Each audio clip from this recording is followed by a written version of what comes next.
McKay, it's great to talk to you, and I'm fascinated by your book about Mitt Romney. How did it come about in the first place?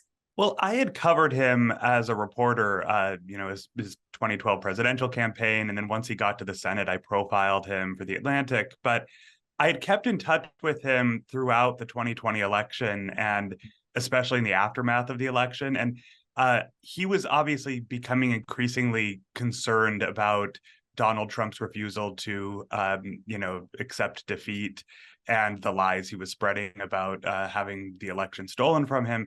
And after January 6th, where, I write about this in the book, but Mitt Romney kind of narrowly escaped this mob that had broken into the Capitol, I could tell something had changed for him. Like he was going through something, and he seemed like he was in an introspective mood. He was taking stock of what had happened to his party, what was happening to the country. And so I basically approached him and I said, I think you would be a fascinating subject for a biography, but I only want to do it if you're ready to kind of be fully candid. And luckily for me, he decided to really be candid. He gave me all of his journals and his email correspondence with top political figures in his party. And I ended up interviewing him close to 50 times. And those interviews, those conversations were often very, almost like therapy sessions where he was really going through his life and career and taking stock of everything. He had grown increasingly disenchanted, McKay, with his party and Mhm. politics in general. But this didn't start in 2020. Perhaps that was the straw that broke the camel's back. But remember, during the election of 2016, he gave an impassioned speech about what Yeah. a danger he saw Donald Trump to be. That's right. And, it's interesting because he had known Donald Trump for a long time up to that point. I write about how his first meeting with Trump was actually in the mid 90s. But for a long time, Mitt Romney, he didn't take him seriously. He thought of Trump as kind of like a, loudmouth celebrity. And even for the first several months of Trump's campaign, Romney assumed that he would flame out, right? He assumed eventually Trump would collapse in the polls. That speech you're talking about came at a moment when Romney was suddenly realizing that there was a live possibility that this guy could win the Republican nomination. And Romney was really, disgusted by a lot of the things Trump was saying on the campaign trail, but also just kind of frightened for his party and for the country. So he gave this speech that I found out from looking at his emails and his journals. A lot of his advisors didn't think he should do this. They said, look, you're an elder statesman in the Republican Party. You shouldn't be wading into the Republican primaries. But Romney just felt strongly that this guy was dangerous and he had to say something. Having said that, and I remember that speech very well and thought he had a lot of courage to give it Mm-hmm. because that was not what many people were doing at the time or even in the years following. And yet he met with Donald Trump for dinner.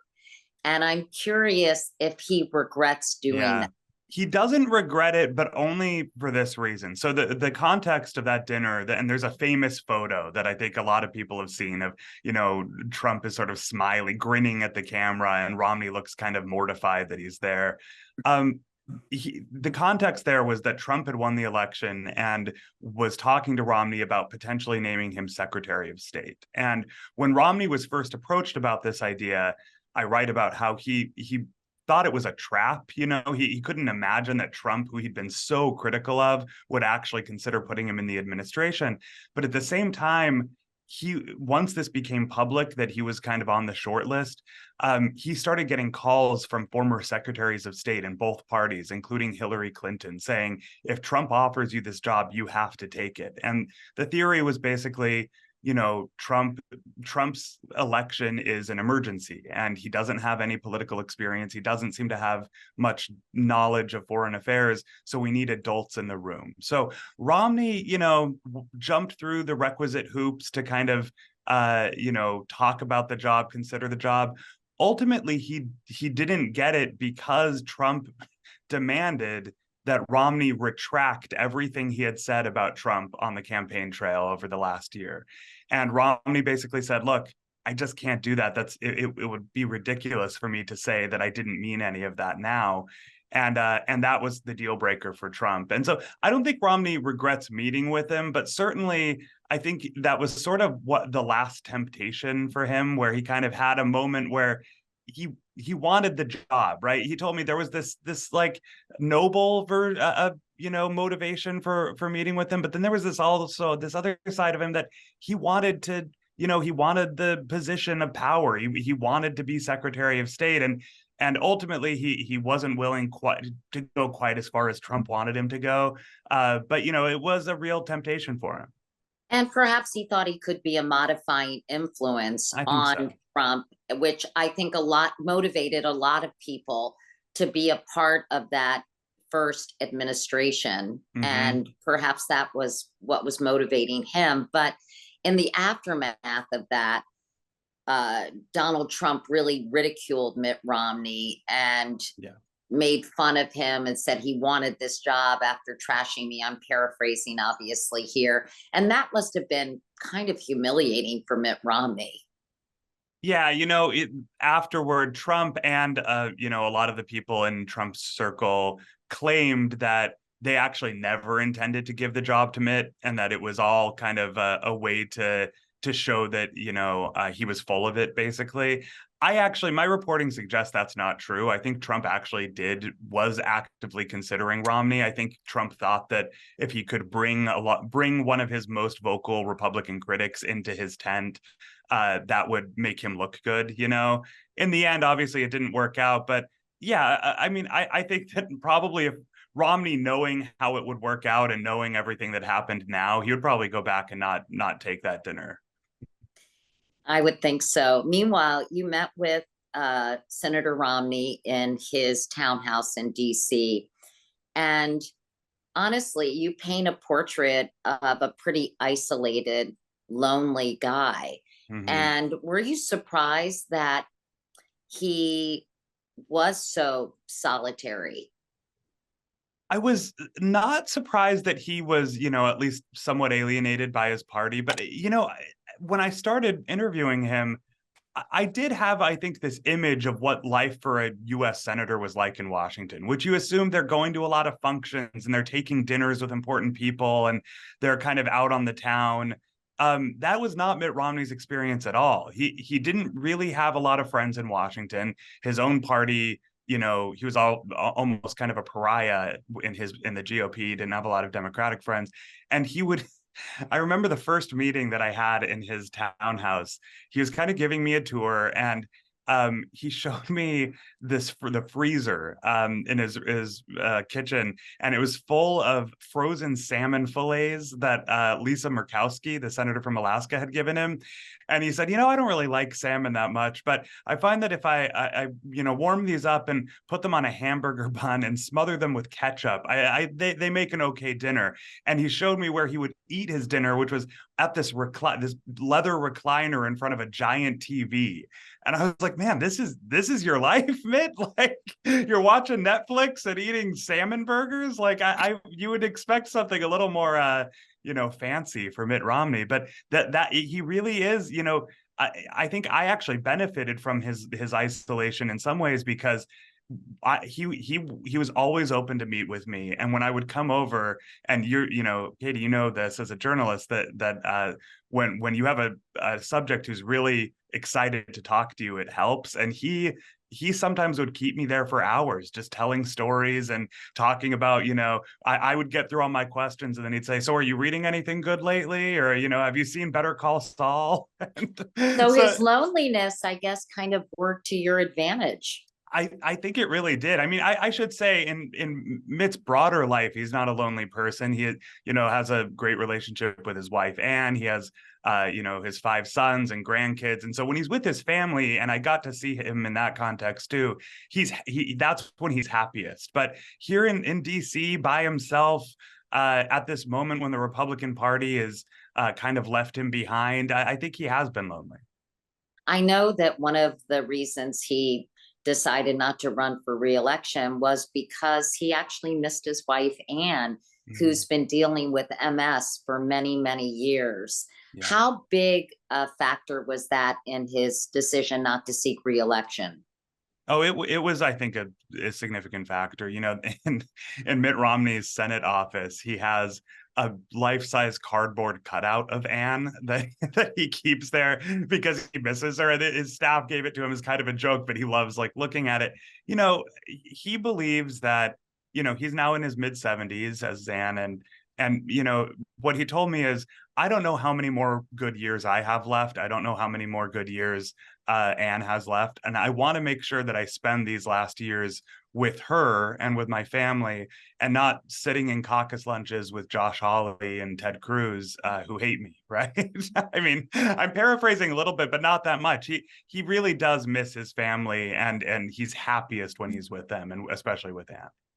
Let's get back to Capitol Hill, McKay, because you write in the book that Mitt Romney actually sent a text to Mitch McConnell a few days before January 6th, warning about potential security threats. And yet, Mitch McConnell never responded. Mm-hmm. Yeah, I mean, I think that was a really damning moment in my reporting that I came across. He showed me that text, and it still makes Mitt angry when you talk to him about what happened on January 6th, because he's angry about the lies that were told. He's angry that so many Americans were kind of convinced that the election was not legitimate.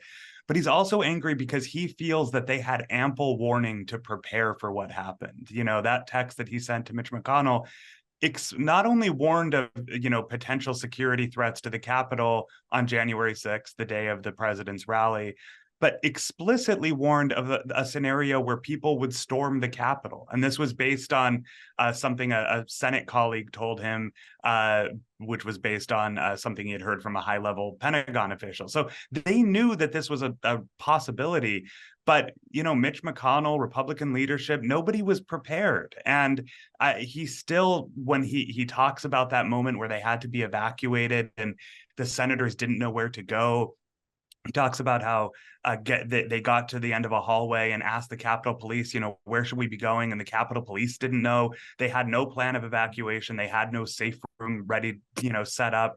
He gets angry all over again because he just can't believe that in the greatest nation in the world, they could be so disorganized and so unprepared for something like this to happen.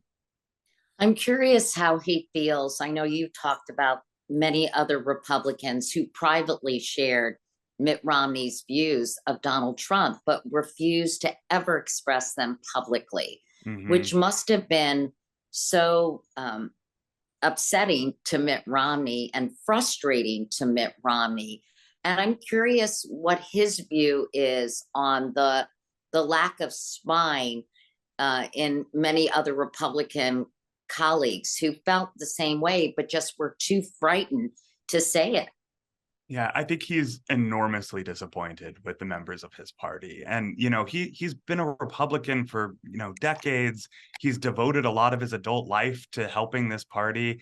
And there are all these people who he once respected that just, he feels have sold out their values, sold out their principles for reelection. He actually told me that in the early years of his Senate term when Trump was still in office, it became a regular occurrence that Republican colleagues would sidle up to him and kind of lean in quietly and say, "I'm so glad that you're saying what you're saying. I'm so glad you're out there, opposing some of these things that President Trump are doing. I wish I could do the same thing, but I just, I have to think about reelection." And that drove Mitt crazy because he just felt like if most of the if everybody who was telling me this in private would say it in public, maybe we as a party could organize against Donald Trump and move on past this kind of toxic era. But there is just kind of an epidemic of cowardice that has been really, I think, frustrating for him.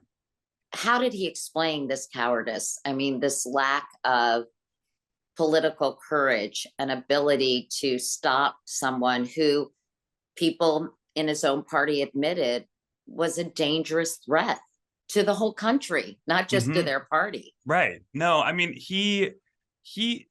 I should say, I think in some ways he understands where they're coming from because he at various points in his career, has had to make small compromises in order to win elections. That's just the reality of political life, right?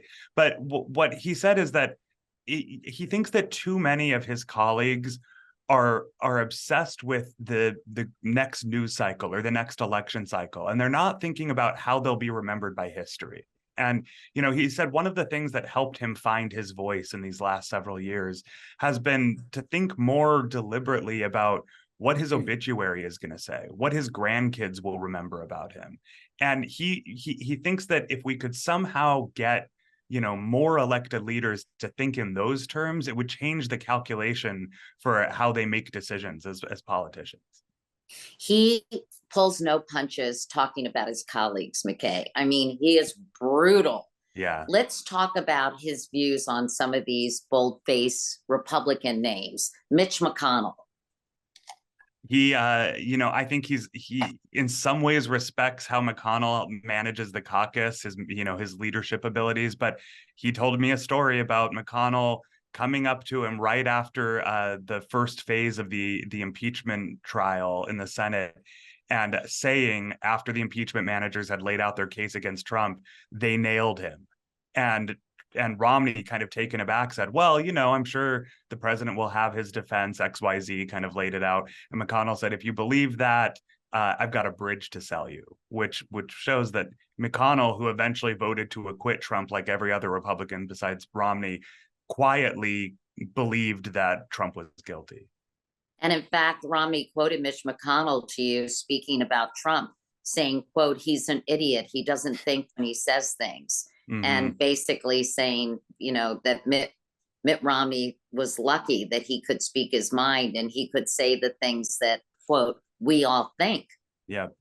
Yeah. I mean, again, just like a remarkable example of how Romney's views were actually very widely held in his caucus. He was just the only one saying it out loud. Josh Hawley, he has some choice words for him. He says that the thing that bothers him about Josh Hawley is that he thinks Josh Hawley is actually one of the smartest people in the Senate, if not the smartest, and that he's pandering to kind of the populist base of his party by peddling these election lies, the disingenuousness is what really aggravates him when it comes to Hawley. What about Ted Cruz? Ted Cruz, in his journals, actually, is where I got the most candid view of Ted Cruz. He called him frightening, scary, a demagogue. I think he actually lumps Ted Cruz in with Josh Hawley. He also thinks Cruz is a very, very bright guy who pretends to believe things that he doesn't really believe for the benefit of his reelection prospects. He has some harsh words for Chris Christie, too, doesn't he? Well, Chris Christie is an interesting case because in 2016, he was one of the first kind of mainstream Republicans to come out and endorse Donald Trump. And in the emails that Romney gave me, he gave me this big trove of emails that he had written to all these prominent Republicans. You see this back and forth where Romney is so kind of feels almost betrayed that Christie did this. And for weeks, he keeps sending Christie emails pestering him to withdraw his endorsement. Every time Trump does something outrageous, Romney would send Christie an email saying, you need to withdraw your endorsement. Finally, Christie responds at one point and says, if you want to have a rational conversation about this, I'm willing to do that. And then Romney just sends this incredibly scathing email to him saying that Trump is undeniably racist, xenophobic, misogynistic, mentally unstable, and that you have significantly diminished yourself morally by having endorsed him. And as far as I could tell, Christie never responded to that email. But it is ironic, given that Christie now is one of the few Republicans in the 2024 race who is willing to kind of openly criticize Donald Trump. McKay, now that this is in print out in the world, making a lot of headlines, do you think Mitt Romney has any regrets being so honest with you about his opinions? I did see an interview that he and Ann gave where he was asked, actually Ann was asked, what did your husband say when he told you that he was giving all of his journals to a journalist? And she said, I might have told him to hold off. I don't know if that was so wise. I think that like on one level, Mitt Romney he's really not a petty person. I think sometimes when you read all those quotes, like they've been compiled in a lot of news articles, it sounds like he's just out to settle scores and, take cheap shots against his colleagues. And it's really not what's going on. First of all, a lot of the comments are from, years ago in his journals. But also, I mean, again, I think he feels heartbroken about what's happened to his party. And I'm sure he doesn't want, he probably doesn't love that a lot of his Republican colleagues now are even angrier at him than they used to be. But at the same time, I don't think he cares that much anymore what Ted Cruz or Josh Hawley think of him. He's much more concerned about, feeling like he's right with God and that he's right with his conscience and that his legacy is what he wants it to be. And I think that's why he ultimately was so candid with me.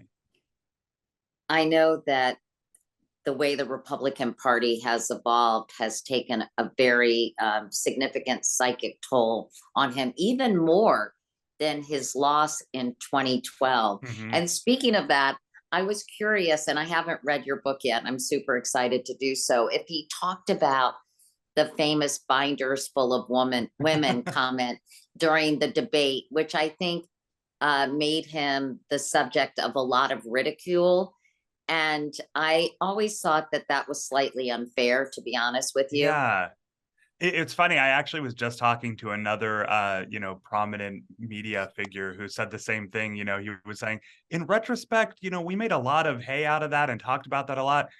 It ultimately was just Mitt Romney saying that he had made an effort to hire more women in his administration as governor, right? I think it just made a clever hashtag, I guess. He said it in an awkward way and it became a Twitter meme. But, I think we didn't. I mean, we talked about binders full of women. I'm not sure I wrote about that specific instance, but we talked more broadly about how his experience of running for president was that he wanted to make the campaign about big things and important issues, and it felt like it was constantly being consumed by these like mini gaffes, and I think that's disappointing in retrospect. It's also was kind of very strange and surreal for him to then 4 years later watch Donald Trump kind of march to the White House saying every day something that would have ended Mitt Romney's political career if he had said it, And so I think that was kind of perplexing to him that he like when he said something slightly awkward, it would become a 3-day story. But when Donald Trump would say genuinely outrageous things every day, it was almost like a blip and then people would move on to the next thing. Ultimately, what do you think Mitt Romney's legacy will be, say 10, 20, 30 years from now? I think history is a ruthless editor and, a lot of his life and career will be forgotten, but I think he will be remembered for this moment of moral courage that he discovered in these last few years of his career. I mean, standing up against what he considers the kind of extremist forces that are overtaking his party and doing something that was lonely and difficult and may have ended his political career. But I think will be validated and vindicated by history. I think that's what he'll be remembered for. I know he's talked about younger talent and making way for a new generation. Do you think he's going to disappear from public life, or might he mentor some future Republican leaders, McKay? It's a great question. I think he would love to find some kind of like-minded younger Republicans who he could give a boost to. It's just a matter of finding ones that don't, immediately join kind of the MAGA movement. So I think he'll still be out there talking. I think it's going to be hard for him to stay quiet, especially over this next year. Well, McKay Coppins, the book is called Romney: A Reckoning. I can't wait to read it. Thank you so much. And Thank you. You're making a lot of news, so you did something right. And thanks to Mitt Romney, Yes. it's a terrifically candid book. So thanks so much, McKay. Katie, thank you so much.